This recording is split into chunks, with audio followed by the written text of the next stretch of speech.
Hello and welcome to Maximum at the Drive-In, the first talking book about the band. It was written and researched by Michael Sumshon, music is by Amanda Thompson, and it is read by Sean Jones.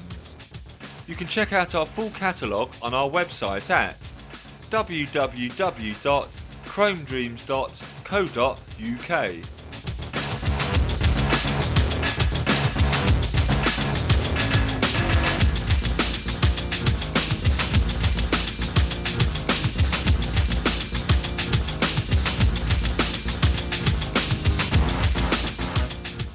I think there's a big urge to share your music, that's why we started the band in the first place, was to just communicate, get out of El Paso and exchange ideas with other people. And I wouldn't want to tour without making records, and I wouldn't want to make records without touring. So maybe at some point we'll quit touring. At the Drive-In's intriguingly titled Relationship of Command has undoubtedly proven to be one of the hardest hitting album releases of the year 2000. When critics begin to look at the impact of landmark records such as this on the music that follows, a lot of ends can turn out to be beginnings, and a lot of beginnings turn out to be ends. But in the case of At the Drive-In's breakthrough classic, there can be no doubt of its importance in the scheme of alternative rock music. For as well as pushing their case as the greatest band on earth, it has cemented the position of America as trailblazers and agenda setters in a scene that looked moribund until very recently. Where once At the Drive-In might have been derided for their unfashionable belief in rock and roll as a life force, now the tide has turned and a whole new generation of artists and listeners have come round to their perspective. Purveyors of beautiful, timeless songs that recall the fervour of MC5 and the balls-out insurrection of the Stooges, At the Drive-In are pumped up with the energy and vitality of the best rock and roll, but evade easy comparison and cross-reference. For rock's ever-intensifying competition with its past has spurred this wonderful group of musicians to come up with something precious and affecting that maps out a brave new world for others to follow. Pitched somewhere between the primitive thrash urgency of three-chord punk and the accessibility of pure pop, At the Drive-In deal in loose-limbed guitar-driven rock, filled with soaring choruses and emotional subject matter. Their sound is a hard-boiled stew of multifarious influences and flavours, meshing together artily abstruse lyrics with thunderous clattering guitars, social comment rap, snarling punk attitude and revolutionary spleen. By turns ferociously intense and viscerally stirring, At the Drive-In have defined the musical zeitgeist and rocketed into the realm associated with such stellar names as Fugazi, Rage Against the Machine, Big Black, Metallica and MC5. Now their years of hard work and pig-headed perseverance are paying off handsomely, with commercial success, massive acclaim and the respect of their peers. It's a rare thing to be able to watch a band grow from humble beginnings to become the world's most exciting rock act. But At the Drive-In have always given 110%, whether it be in front of 10 kids or thousands. With Relationship of Command, At the Drive-In opened many heads to their bewildering brand of rock and displayed a burgeoning maturity. Before, they had been youthful nascent geniuses, attempting to thrash their way to oblivion, and now they had become serious artists and songwriters of great fecundity, exploring their own creative vein. It expanded the vocabulary of alternative post-grunge music. Literate, cocksure, and immediate but infinitely lingering, At the Drive-In's music possesses the melodic appeal, the lightness of touch to be accessible on first hearing, but it is also full of the dense textures that make good rock music last and stop it from wearing thin. Musically, At the Drive-In initially appear to be treading a well-worn path, from Detroit rock to Rage Against the Machine and Jane's Addiction to Fugazi and back again. But the more you hear them, the more distinctive they become, and the fact that their mines of inspiration have been so adroitly worked makes their ability to excavate something that really sparkles all the more remarkable. Watching them perform, you get a real sense of the thrill of music being created, free of all the usual muffling layers of routine, hype and bombast. They can push themselves to the brink of chaos, but even when they fall in, there is always a little branch of melodic warmth for them to grasp hold of. At the Drive-In's material is often dense and cryptic, They're not willfully obscure, but they reward repeated listening by churning out hidden pockets of tunefulness, and their apparent disorganisation only amplifies the sense of an irrepressible inner momentum. The cause of their ascent becomes apparent in view of the sterility and inertia of the alternative rock scene in recent times. Hyperbole has nothing to do with it. They are just a great rock and roll band, fired up by ideas, life, and the spirit of rock and roll itself. At the Drive-In have delivered the kind of record that comes along only once every decade, to divide the world into those who understand instinctively why it's the best thing since sliced bread, and those who don't. A lot of people suddenly gaining access to something rarefied, precious, and hitherto largely undiscovered is not necessarily a good thing, but no amount of commercial success can trample the beauty of that something. As with all great music that achieves popular and widespread acceptance, from the Beatles and the blues through to Nirvana and punk rock, the sounds of At the Drive-In pursue a relentless arc of their own accord that have no time for fashion or market speak. They just are, and already take pride of place in the rock canon. May they continue to stone our souls for a long time.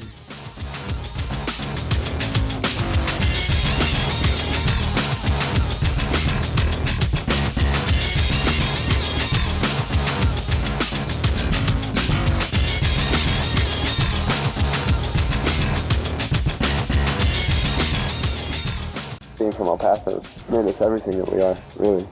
I mean, not just being from El Paso, but just our background. So, like, I was born in El Paso, but I went much from Bayamon, Puerto Rico, and, you know, Paul and Cedric from California. Tony's born in Lebanon, so we're kind of all over the world.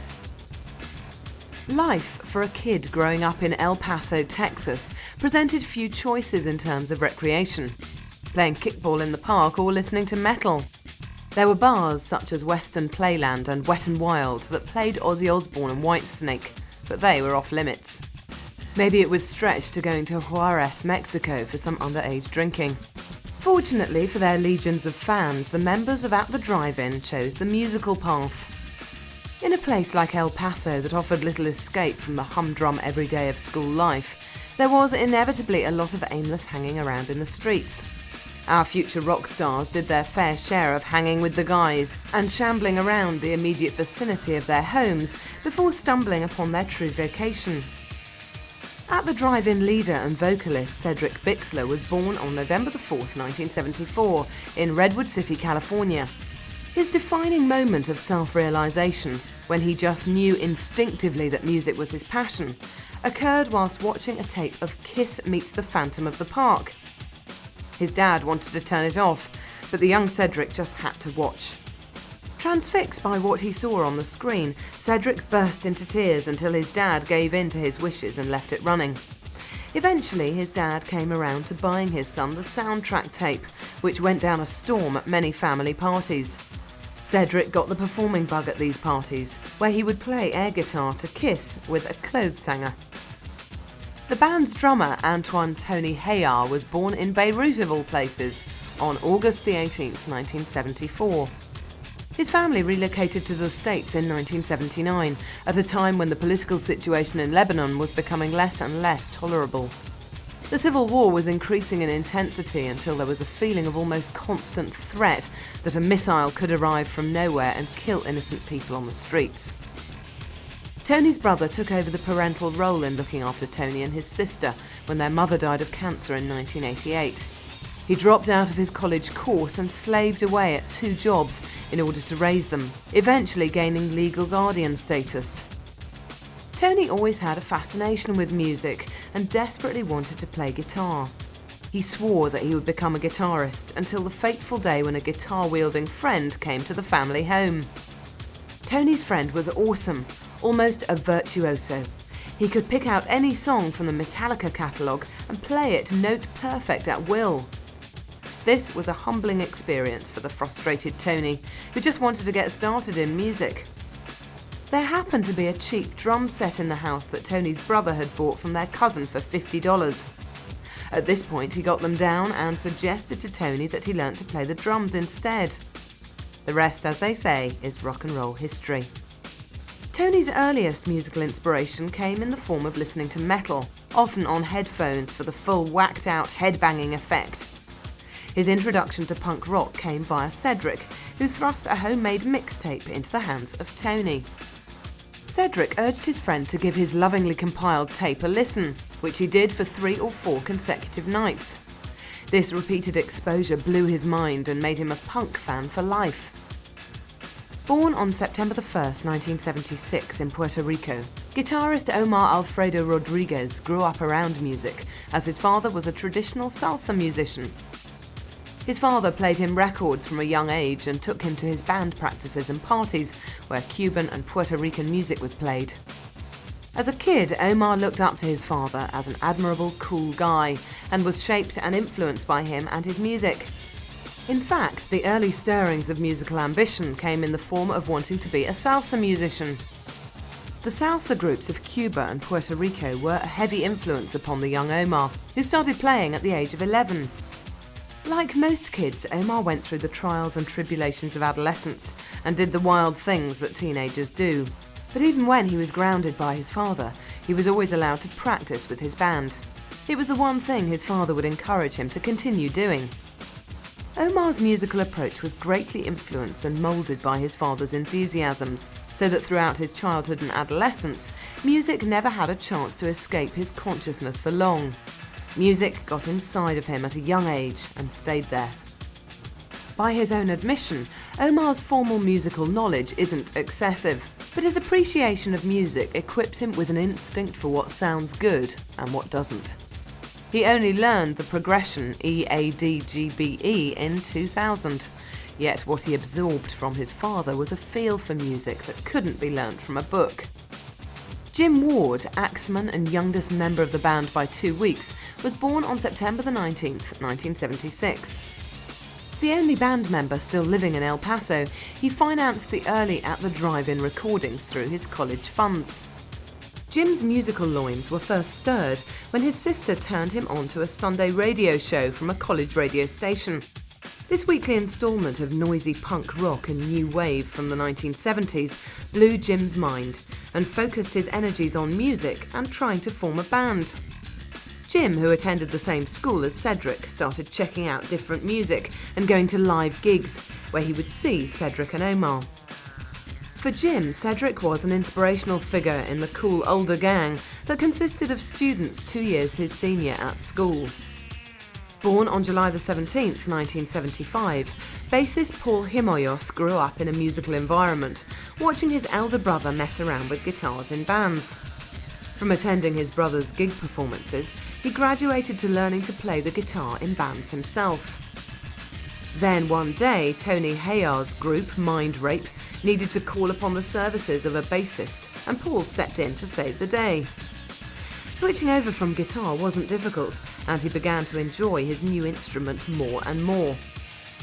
Paul and Omar had been at the same junior high school and developed a bond that resulted in forming bands from the age of 13. These short-lived groups encompassed the whole gamut of sicko, thrash, punk, hardcore, metal, and misfit music.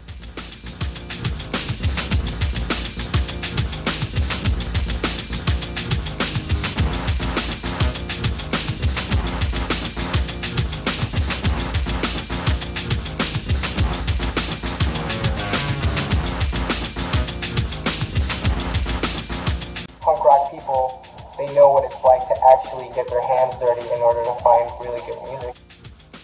Far from being an overnight success, At the Drive-In have paid their dues playing in various bands and formations since they were frustrated kids looking for excitement and release from the boredom of school and conventional family life. While most of his bandmates emerged from the punk and hardcore scenes, bassist Paul Himoyos had the dubious benefit of graduating from a Pantera-esque power metal band that also featured Tony Hayar.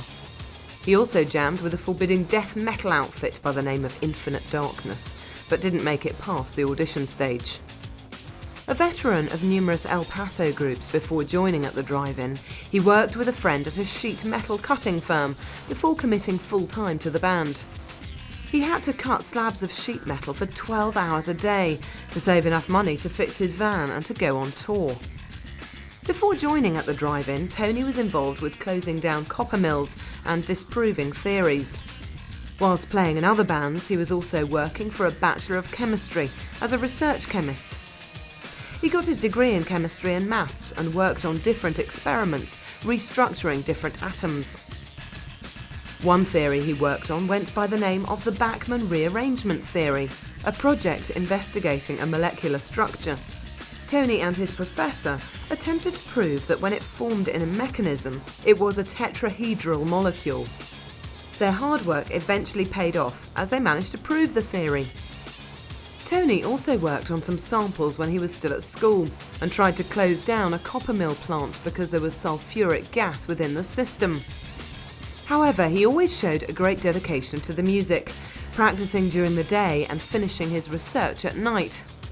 Even after At the Drive-In's first tour, he finished his degree and was teaching students as well as high school teachers to help fund his vocation, although he maintains that chemistry is a close second to music in his heart. Cedric was in a band with Paul's brother called Phantasmagoria that specialised in Dag Nasty, Misfits, Pixies and Minor Threat cover versions before assimilating these influences and moving on to original material. They hovered on the cusp of metal and punk without fitting neatly into either. Cedric also learnt his trade singing in a band called the Dregtones and playing the drums for another outfit called Foes. But in his mind he was always moving towards something more melodic, musical, literate and experimental. Jim used to play in an industrial band with a German guy, but knew that his destiny lay in something original yet accessible. Cedric was a charismatic role model for him at school, so when he ended up making music with him, it was like a dream come true. Omar spent time in a raucous band called Startled Calf, who wrote a song by the name of Buddhist's Retreat. Before joining at the drive-in, he endured the 9-to-5 existence of working as a telephone salesman. Looking back, he views this job as a necessary evil, a sacrifice that he had to make for his art. He was, however, always uneasy about ripping people off and could barely live with that on his conscience. Rock and roll was his escape route. Paul honed his craft in several bands based in El Paso and breathed a huge sigh of relief when he realised that At the Drive-In had what it took to reach the top. A life spent in hotel rooms, on stage, in studios and on the road was infinitely preferable to cutting slabs of sheet metal. Contrary to the perception of many that At the Drive-In came from nowhere in 2000 to take over the mantle of world's most important rock group, each member had to endure potentially dispiriting years of ill-matched lineups and substandard outfits before clicking together as a united quintet who were all on the same wavelength.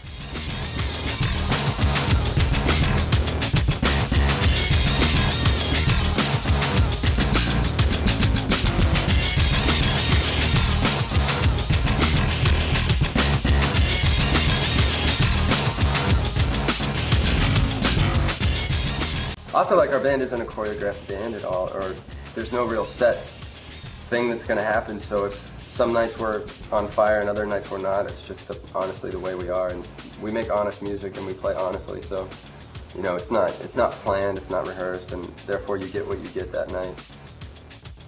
In the summer of 1994, two of El Paso's most popular underground acts, the Dregtones and Foes, ran out of steam and called it a day.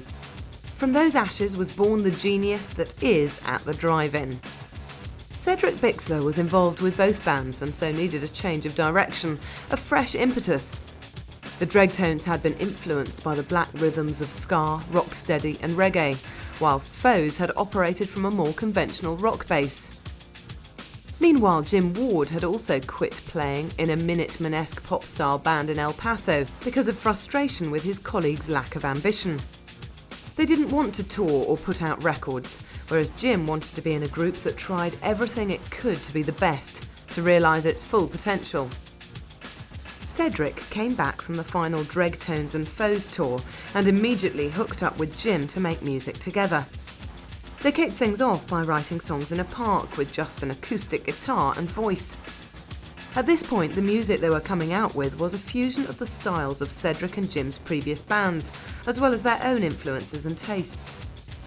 Cedric's dark lyrics meshed with Jim's poppier, accessible influences to form a Discord-esque sound. The acoustic guitar soon got plugged in with a variety of delay effects. Cedric had encountered numerous bands, whilst on tour with the Dregtones and Foes, groups such as Indian Summer and Prozac Memory. Even Foes had started to absorb the influences of those bands. Antioch Arrow and Angel Hair had played in El Paso, with the latter supporting Rancid and blowing them off stage. Cedric's experiences with Foes and the Dregtones had convinced him that the world needed more bands like Angel Hair. He knew he wanted to start a band that possessed an instinct for melody, but also had a little more urgency and drive. The band was eventually formed in 1994 and derived its name from a love of the infamous hardcore band Bad Brains' movie entitled At the Movies, and the truly revolting chorus from Poison's hit single Talk Dirty to Me. Initially, Cedric wanted to call the group At the Movies, but then the band started singing the Poison song and it seemed to fit. Not that there is any kind of allegiance to Poison, the guys have always been at pains to point out. Over the years, fans and journalists have been disappointed when told the background of the band's choice of name, expecting something more mystical. At the Drive-In took a circuitous route, ending up on the Grand Royal Records. The first incarnation emerged from its El Paso breeding ground in the Alternative Nation heyday of 1994 and steadily progressed with a cult following built through incessant touring and independent releases. The aim of the band was simple: make records, put them out, tour off the back of them and put little marginalised El Paso on the rock and roll map. Underlining this was an ethos of one for all and all for one, and a desire to go beyond the scope of most other rockers. In November 1994, At the Drive-In's debut 7-inch single, Hell Paso, was released on the guys' own label, Western Breed. It featured Emptiness is a Mule and Red Planet. The band then spent December trekking 2,000 miles across the great state of Texas on their debut tour. In June of 1995, after a member change, At the Drive-In unleashed their second single, Alfaro Viva Caraco, again on Western Breed. This 4-song 7-inch single featuring Instigate the Roll and Bradley Smith was later released on CD by Headquarter Records, but remains out of print on vinyl along with Hell Paso. This cut made people's ears prick up and listen, displaying a noticeable maturity in style and form and an undeniable progression from the debut. A 1981 Ford Eco-Nolin was swiftly purchased, and the band hopped in and set off for a grueling 42-day, 10,000-mile American tour, often surviving on a few dollars a day.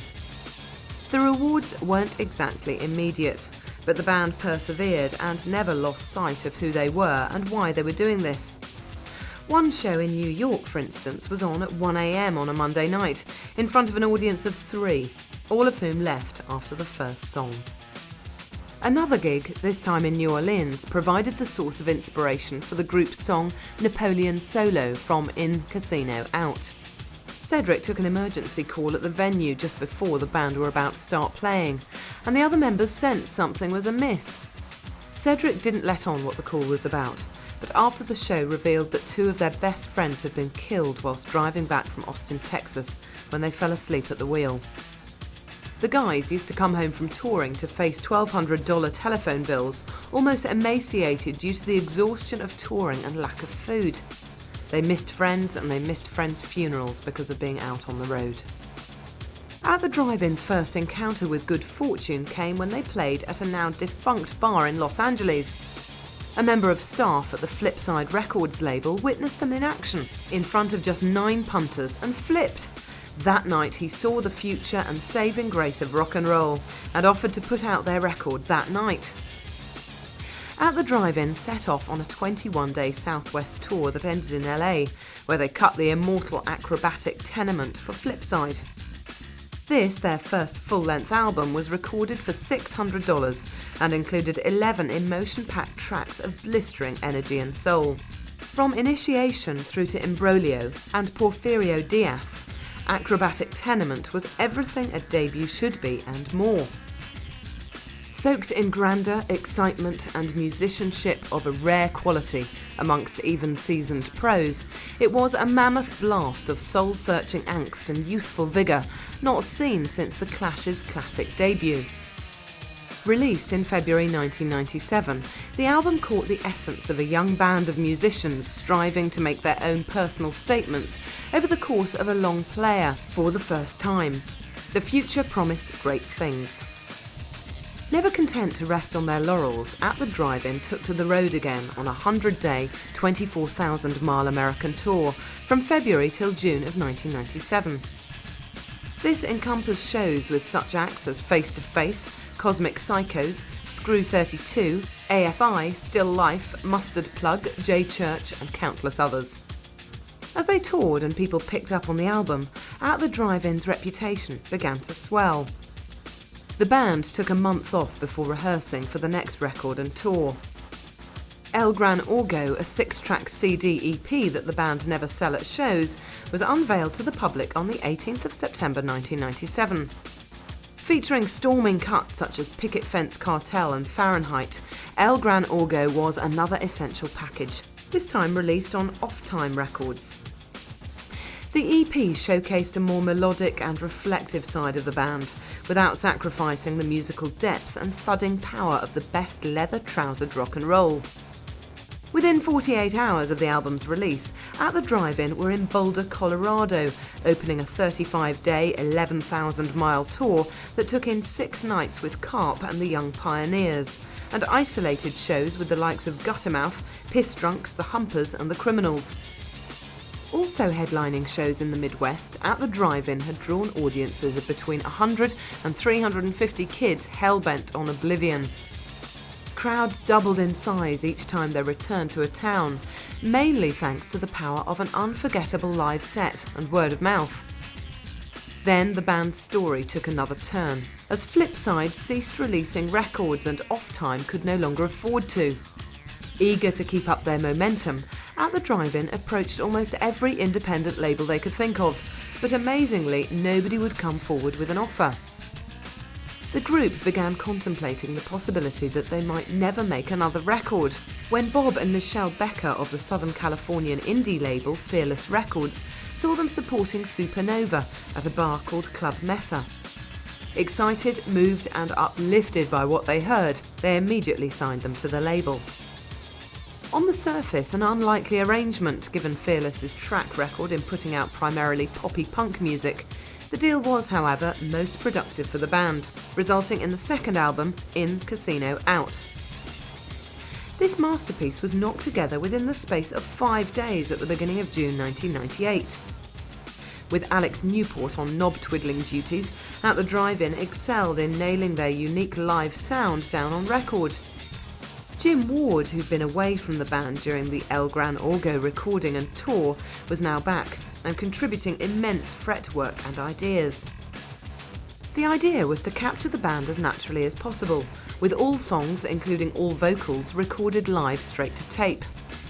There were just a few vocal and guitar overdubs, but from the moodily magnificent Hula Hoop Wounds and Lopsided, through to the unsettling, heartbreaking Napoleon solo and the desolate, anguished ballad Hourglass, the record was an accurate representation of their legendary live sound. The 11-track album was released some weeks later on July the 20th, 1998, the very day on which the band commenced another gruelling tour with a 4-day stint in Los Angeles alongside AFI, By the Grace of God and Good Riddance. This tour also accommodated dates with Knapsack in the Midwest and East, a one-off with Fugazi in Des Moines, and many others in between. It lasted with only a few breaks until December, when they took some time off touring to lay down some tracks for different compilations, which were never released. One track that did make the cut, though, was Dorman's Placebo, a leftover from the In Casino Out recording sessions that never made the album. It was released in November 1998 on a double A-side on Nerd Rock Records, with a song by Assy Lake, a spin-off from By the Grace of God. There followed another tour, starting in March 1999. This time, At the Drive-In performed at larger scale events with Jimmy Eat World through the south and east of America, before hitting Europe after just a 3-day break. The tour took in 6 weeks and no less than 11 countries, with Good Riddance, Promise Ring and numerous European outfits on the same bill. Audiences delighted in these new heroes' brand of alternative metal rock. At the Drive-In took a breather from the relentless grind of touring, save for a 5-day Southern California tour in late May and the This Ain't No Picnic Festival on July the 4th in Irvine Canyon, California, with Get Up Kids, Sonic Youth, Sunny Day Real Estate and a host of others. The next fruit of the band's recorded labours was released on July the 13th, 1999. Essentially a 7-track snapshot of the group's rapid development, the Vea EP contains such gems as Metronome Arthritis, 198D and Rascuash. It displayed the band at a new peak, betraying the monolithic power and sublime sensitivity of their songwriting and playing. Reaction to this new release was nothing less than overwhelming. The tour to support the EP began on July the 28th in Austin, with the band's mates from El Paso, Universal Recovered, and 6 days later they hooked up with Blue Tip to complete the last 3 weeks of a touring schedule that included sell-out shows in San Francisco, Los Angeles, San Diego and New York. 1999 saw yet more scintillating live action from the band, with a 22-date tour of the Midwest and Northeast of America with the Get Up Kids, and at the close of the year a 6-night stint opening for Rage Against the Machine.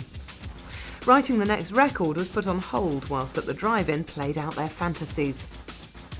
Meanwhile, the Get Up Kids tour had acquainted at the Drive-In with the producer Ross Robinson during a few days in New York. Duly bowled over by his working methods, they cut a song with him that convinced both parties that a beautiful working relationship was about to take off. Yet neither could possibly have predicted how successful it was about to become.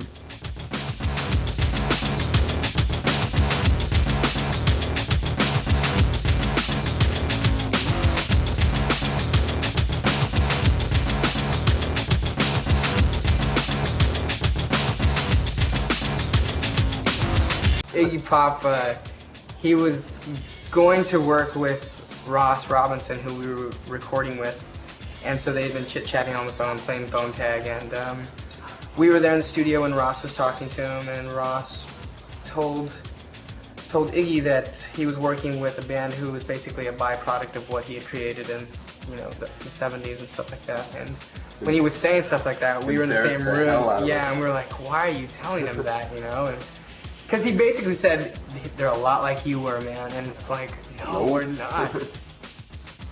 On January the 17th, 2000, at the Drive-In began recording what would become the landmark Relationship of Command album. Pushed and coerced by erstwhile Korn and Limp Bizkit producer Ross Robinson to give 110% on everything they recorded, the band produced the most dynamic, vigorous, heartfelt and powerful performances of their lives. Everything was contained on this record. Anger, joy, despair, poetry, humanity, soul-bearing, raw noise. With Andy Wallace stepping in to trim the sessions down to a final package, this was the biggest statement of intent yet. Straight away, it was crystal clear that this album was going to take some beating.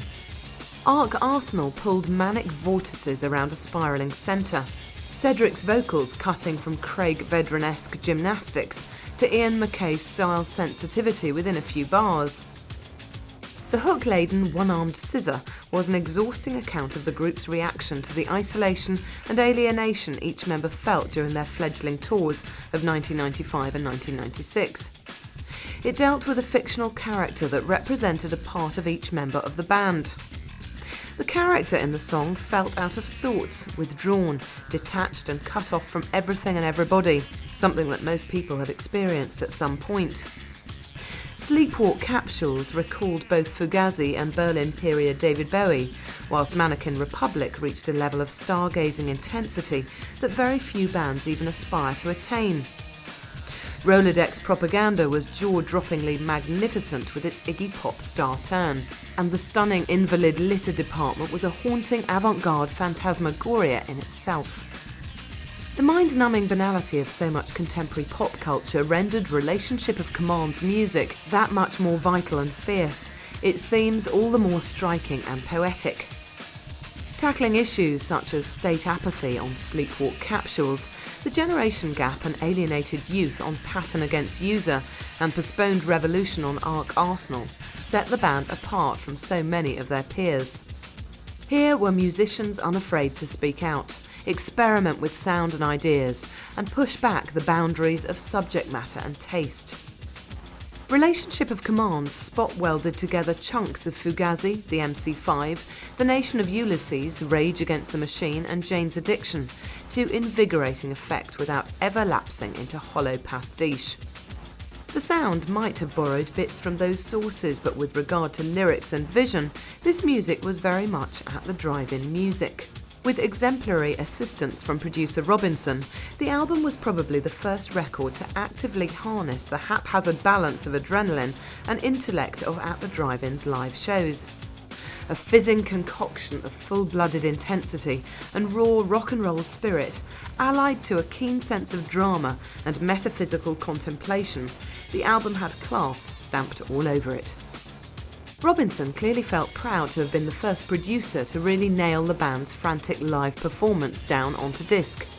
He described their live sets as madness, the sound of people losing their minds. Whilst the world waited for the new product, At the Drive-In kept their hand in by issuing 2 limited EPs in conjunction with other bands. Catacomb, backed by a track by Burning Airlines on Thick Records, released in February, and Extracurricular and Auto Relocator, backed by a group called Sunshine from the Czech Republic, this time on Big Wheel Recreation Records. This was released in April.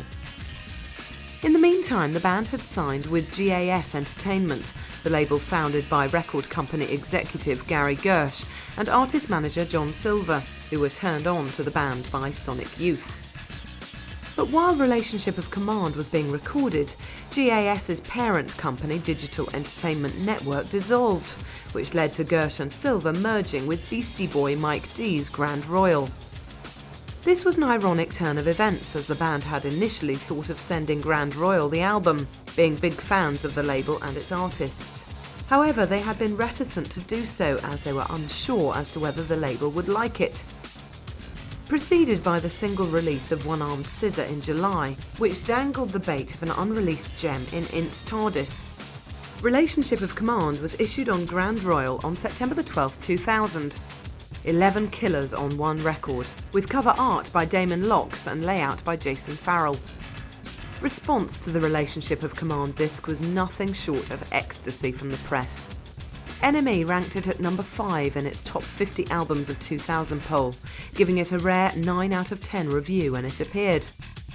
CMJ chose it as its album of the year. Melody Maker gave it 4 stars out of 5, as did Q, while Spin put it at 5 in its end-of-year poll. Rolling Stone embraced it as a bracing tonic for our millennial malaise. 2000 belonged to At the Drive-In, no doubt. They went Supernova, releasing the year's most sublime, incendiary and innovative rock record and winning new friends all over the globe. They were now firmly ensconced in rock and roll's elite pack.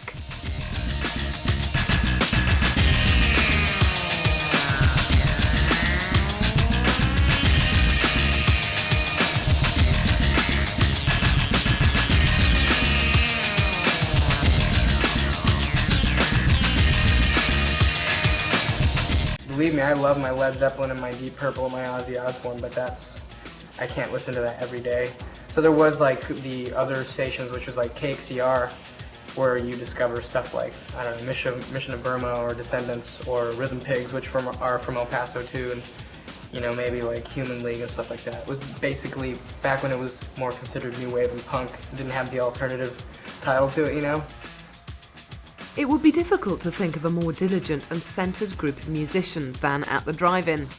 Whilst other bands might be excused for going off the rails and enjoying the perks of newfound stardom, success and respect, this unique team refused to stand still and continued their punishing tour schedule through 2000 and into 2001. Those CMJ Music Marathon fans who weren't shut out of packed clubs or distracted by baseball's Subway Series were treated to a typically commanding performance by At the Drive-In over the weekend. Cedric made use of the extended microphone cables, climbing and then jumping off virtually each piece of the group's stage equipment during an enthralling set that drew comparisons in terms of sound and stagecraft with Rage Against the Machine. Cedric's antics and growling voice even prompted one member of the audience to dub the group Rage Against the Alamo. As the Relationship of Command album dominated college radio and then the European and US media, the band toured Denver, Seattle, Vancouver, British Columbia, Portland and San Francisco before hitting Europe in December and Japan in January 2001. They even found time to deliver the goods on CBS's Late Night with David Letterman, broadcast on December the 15th. At the Drive-In plumped for Invalid Litter Department as the second single to be lifted from the album, shooting a video for it in Juarez, Mexico, with photographer Anton Corbin directing. After Japan, they headed for Australia and New Zealand in late January to perform at the Big Day Out festival and planned to mount a headlining US tour in April. The band's live set has become a byword for sweaty enthusiasm, pure adrenaline, raw musical emotion and energy. NME proclaimed it as jaw-dropping in its intensity and spirit. The set trashing on England's Later with Jules Holland programme in November 2000 confirmed this. Cedric has referred to the band's live shenanigans as like therapy, whereby each member can exorcise their frustrations and demons for those couple of hours on stage. Even back in the days when they still had to share a bill with 5 other bands in a scuzzy bar in Houston or such like, they'd still somehow managed to break 5 microphones during a 20-minute set. Cedric is known to spend much of the live show airborne or on his knees, James Brown style. He is also prone to hanging from a ceiling beam and kicking walls. After the Rage Against the Machine tour experience, the band made a conscious decision never to play big arenas again. They simply prefer the intimacy of much smaller venues, where the band's incandescent live show can have a life-changing effect.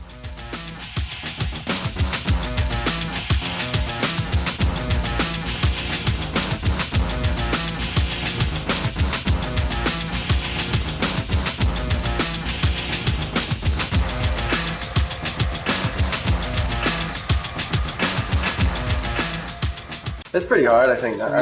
We do get burned out. I think everybody does. I mean, the thing about being in a band or whatever is you can't call in sick for work.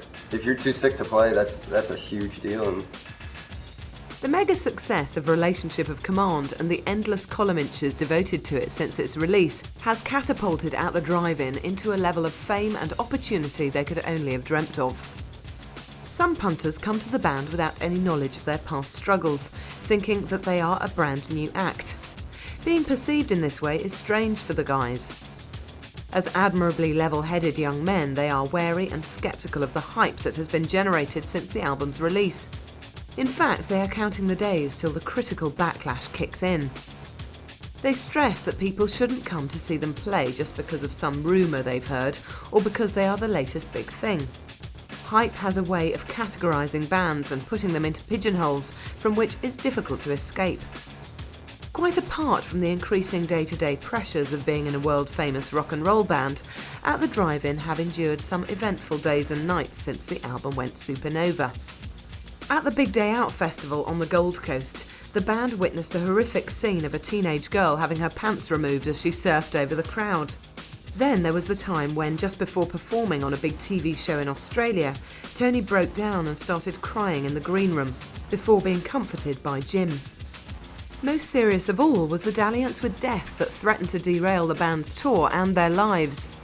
In November 2000, Tony and Cedric were rushed to hospital with foot and back injuries after the tour van hit a patch of ice in Colorado. Omar and 2 crew members escaped injury with the van totally wrecked. The incident forced the cancellation of a Saturday evening show in Denver and a Sunday performance in Salt Lake City, but the tour resumed in Seattle. For one member of the band in particular, rock and roll life had become a bit of a strain. Guitarist Jim Ward had reached a state of physical and mental exhaustion after the group's relentless touring. This, combined with his all-questioning angst about the world and his contribution towards it, fostered an unhealthy cynicism in him and to some extent the rest of the band.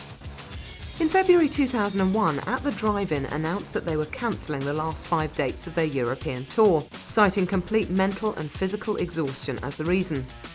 Shows in Cardiff, Nottingham, Hasselt, Amsterdam and Frankfurt were the ones affected.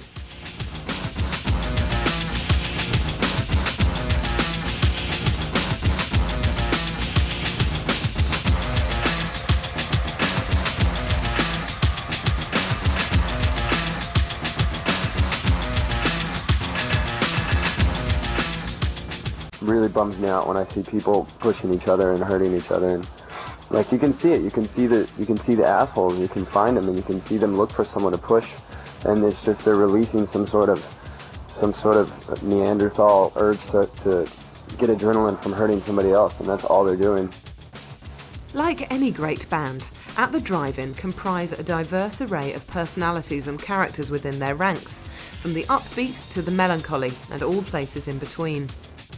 Cedric is an articulate, opinionated, cultured thinker whose preoccupations encompass dancing and left-wing political theory. He takes his position as leader seriously to the extent of ensuring that people do not get hurt or beat up at their gigs. He shares crowd control duties with Jim, but is disturbed by the level of criticism his views on crowd etiquette have attracted from hardcore gig-goers. He openly admits disdain for slam dancers, arguing that everybody's space should be respected. He maintains that if the happiness and enjoyment of these people depend on violent crowd participation, then he and the band want nothing to do with their happiness. He shares his fans' love of vinyl and is eager to point out that the first sign of the band selling out would be if they stopped putting out their music on vinyl. To Cedric, it keeps him and the band in touch with the fans, freely admitting that he's a vinyl geek himself. In fact, the more success the band attains, the more that Cedric wishes to keep it real. Following Jim and Paul's lead of setting up a label, in their case Restart Records, would be an obvious move in that direction. He would like to keep the cycle of music going until he's not around anymore. If Cedric is the band's spokesperson and pivotal focal point, then Tony is the driving force. Constantly trying to better his playing, always on the lookout for gigs and hungry to make music at any time of the day, he resembles a machine. The drummer is well known for his dogged, never-quit attitude to life and music. When the band are resting from touring, he's anxious to get back on the road and start writing more music. His fear of complacency has been a crucial influence in spurring At the Drive-In on to the heights of recent times. Paul brings a laid-back demeanour to the group dynamic. An adept organiser, he used to be in charge of all the transportation for the band. In the early days, he acted as a tour manager, reading maps, navigating the driver of the tour van, waking people up and preparing them for the night's performance. He's of the opinion that the highlight of the band's career so far has been their first European tour of 1998. This was because the band had financed the trip and tour on their own money. A real live wire and infectious spirit within the camp, Omar provides comic relief and sunny optimism when things look black. Both mature and mentally well-balanced, Omar advocates that the band should not take themselves too seriously all of the time. If he's feeling bitter and screwed up, then he reminds himself of what he does for a living and compares himself to all those who've been denied access to fulfilling their dreams. Outside the group, he keeps a journal each day, takes photographs and paints. This free spirit has also found time to work on some short films with Cedric, with whom he shares a house in Long Beach. As if that wasn't enough, he also has a side project with his housemate, a dub band called De Facto. The only member still living in El Paso, Jim, has found fame and success quite difficult to cope with. He admits to being confused with the direction of his life and the success of the group. Nervous and at times sullen, he attributes his ambivalence towards fame and the impact of Nirvana's Kurt Cobain's suicide on his generation. He is understandably wary of At the Drive-In reaching that stage where life is too unbearable to go on.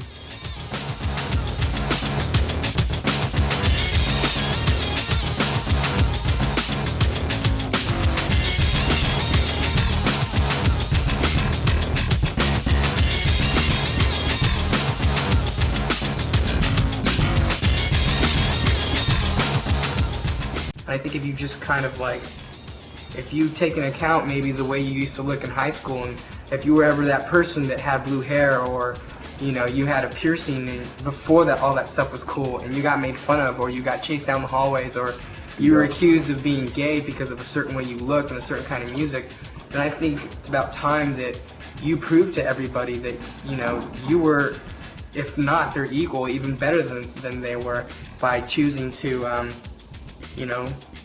let your freak flag fly. You know what I mean? Just standing up and saying, this is who we are. At the Drive-In are blessed with powers of great innovation and proudly carry music to another level. But they also belong to a tradition or canon of classic rock and alternative music.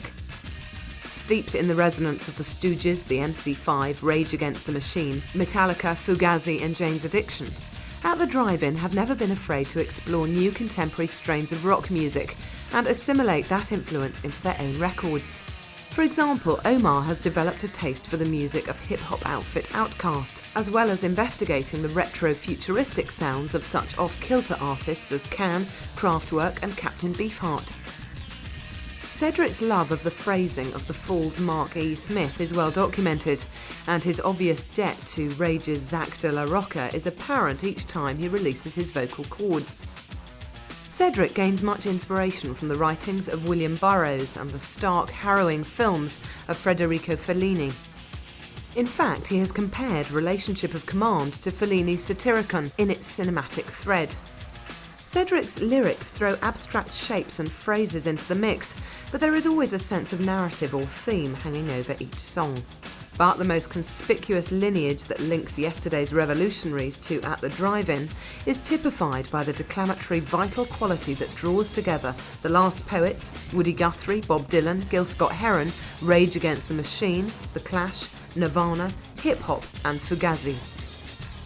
At the Drive-In have always cited Fugazi as a huge influence on the band's ethics and beliefs, being one of only a few acts to present a genuine alternative without it descending into a cliché, pose or lifestyle accessory. Perhaps as the band develops and experiments with their sound, they will continue assimilating and weaving into their box of tricks an ever wider range of new influences. But at heart, it is as great new hopes of ultra-right-on hardcore punk rock that they will be cherished.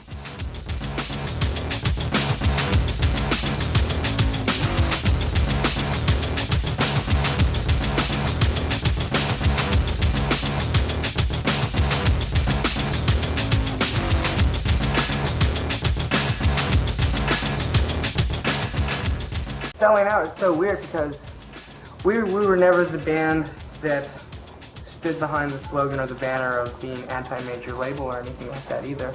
And I think it's about time that people involved in our musical scene start fighting back some of the dumber rock that's out there. At the Drive-In's decision to take a back seat in the madness of the rock and roll merry-go-round and to take stock is a commendable one, given the amount of energy they've expounded during the last couple of years. Many bands in their exalted position might have been tempted to cash in on their success and issue single after single from their best-selling album, plaster themselves over any magazine cover that would have them, and enter the zone of celebrity. That they haven't is testament to their self-respect, self-belief and maturity. Accusations of sellout have been thrown at the band since signing to Grand Royal and charting with Relationship of Command. But such comments are like water off a duck's back to the band. They see no reason why they still cannot be independently minded and serious about their art, while simultaneously being able to eat and pay their bills. Cedric foresees a time when the label he wishes to create will help other up-and-coming bands, giving them a start up the ladder and setting them on the road to success. It would be putting a little back into a system that has so far advanced at the Drive-In to a position of enviable dominance and creative freedom. The band also aim to ignore the dissenting voices who cannot understand why they persist in playing the type of DIY underground gigs they've grown up with. Bigger isn't always better, and anyway, the band don't want to lose touch with their roots. The group have promised that, come the time when they are refreshed and ready to fight again, they will experiment and mix up their influences to create an altogether different At the Drive-In. They aim to show people that there is more to punk rock than meets the ear, that it can accommodate change, diversity and experimentation. There are only so many musical cul-de-sacs to be stuck in when revisiting the past masters, so presumably the band's contemporaries will take heed of their words and similarly plough a more inventive furrow. So what of the future for At the Drive-In?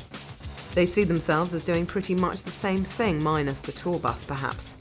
Cedric doesn't picture himself jumping off things to get people's attention when he reaches his 30s and 40s, which suggests a mellower outlook and musical style in the future. The band hope that they can progress beyond being a crazy band, remain credible and evolve as musicians and people. They aim to be seen as good artists and not merely as a novelty act that does a lot of frenzied jumping around on stage. Presumably, Cedric and Omar's side project, the dub group De Facto, will help breathe life and inspiration into At the Drive-In when the time comes to make another record. Together with Ike Owens and Jeremy Ward, brother of Jim, they have recorded material with Beastie Boys producer Mario Caldato Jr. for an album due out later in 2001 on Grand Royal. They also have plans to tour Europe, having performed at several Californian shows in December 2000 and January 2001. It is surely not inconceivable that a future release from At the Drive-In might incorporate the De Facto side project's eerie dub influence, in much the same way that The Clash were able to seamlessly absorb their great love of dub and reggae into their own records. Most interesting at this stage of the band's development is the fact that, unlike those classic artists of yesteryear, At the Drive-In are still banging against the system from a position of relative innocence. It will be fascinating to see how potent their brand of rock will be after prolonged exposure in the limelight and increased reflection on their experiences. The band's decision to cancel the last 5 tour dates because of exhaustion suggests that they are already in the throes of that condition.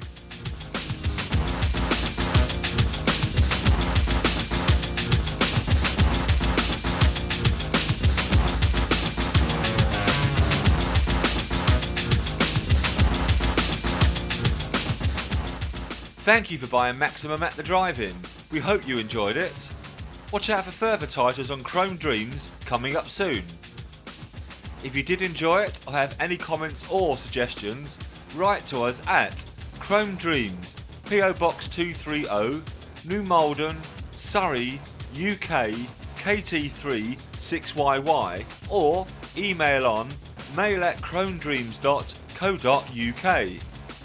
Details of our full catalogue are listed on our website at www.chromedreams.co.uk. Thanks again for listening and goodbye for now.